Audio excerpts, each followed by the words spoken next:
மூக்கீரட்டைக்கீரை.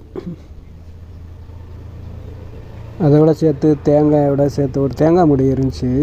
அது ஏன் வேஸ்ட்டாக போகணுன்னு இந்த மூக்கரட்டையோட சேர்த்து அரைச்சி துவையில் சாப்பிடும் அப்படின்ட்டு ஏற்பாடு பண்ணியிருக்கு.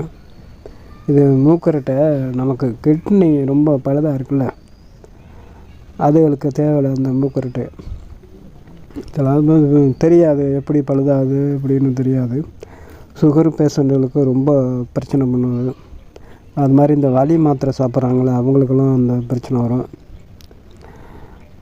அது மாதிரி இந்த வலி சம்மந்தப்பட்டது அடி சம்மந்த மாத்திரை சாப்பிட்றாங்க, ஆன்டிபயோட்டிக் இந்த இது நிறையா மாத்திரையெல்லாம் சாப்பிட்றாங்களா அந்த மாதிரி ஆளுங்களுக்கெல்லாம் இந்த கிட்னி ஃபெயிலியர் ஆகும்.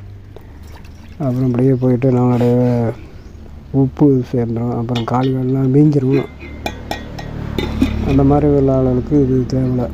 இது தேங்காயை அப்புறமேடி உடச்சி வச்சிடணும். அதை சும்மா ஏன் வேஸ்ட்டாக போட்டு அதை தேங்காயோட போட்டு அரைப்போம் அப்படின்ட்டு வந்திருக்கு. இது நமக்கு கிட்னி பிறகுலாம் பின்னாடி இந்த கீழ்ப்பகுதி பார்த்திங்கன்னா வலிக்க ஆரம்பிக்கும். நமக்கு கிடக்கிற மாதிரி வலிக்கிற மாதிரி நமக்கு இருக்கும். அது சரியாக புரிஞ்சுக்கிட்டால் நம்ம அது சரியாகும். எண்ணெய் தேங்காய் நல்லெண்ணெய் இருந்ததுன்னா நல்லெண்ணெய் ஊற்றிக்கிட்டு தேங்காய் நல்லா வதக்கிக்கிறணும். மிளகு ஒரு 10 மிளகு அதோட சேர்த்துக்கணும்.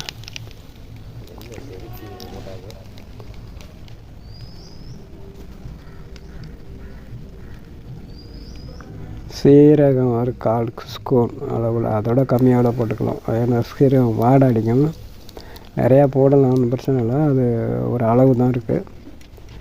இது மூக்கரட்டைக்கீரை எல்லாத்தையும் போட்டு நல்லா வதக்கிட்டு அதுக்கப்புறம் அந்த மூக்கரட்டைக்கீரையும் போட்டுக்கலாம்.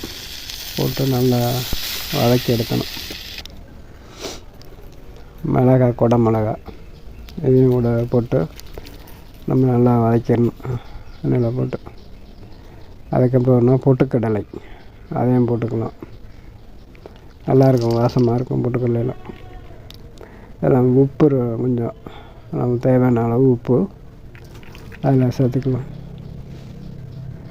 போட்டு எண்ணெய் தாய்ச்சி அதோட சேர்த்து பார்த்தோன்னா இது மஞ்சத்தூள். ஏன்னா புண்ணு இருந்தால் ஆறிடும். உடம்ப சீராக வச்சுக்கிறணும். சீரகம் இது புண்ணு இருந்துச்சுன்னா அது அப்படியே ஆறிடும். இந்த சட்டி சூடுலே அதெல்லாம் போட்டு லேசாக வதக்கிற வேண்டியதான். வதக்கிட்டு சூடு ஆறினத்த பிறகு மிக்சியில் போட்டு அரித்து வச்சுக்கிற வேண்டியதான்.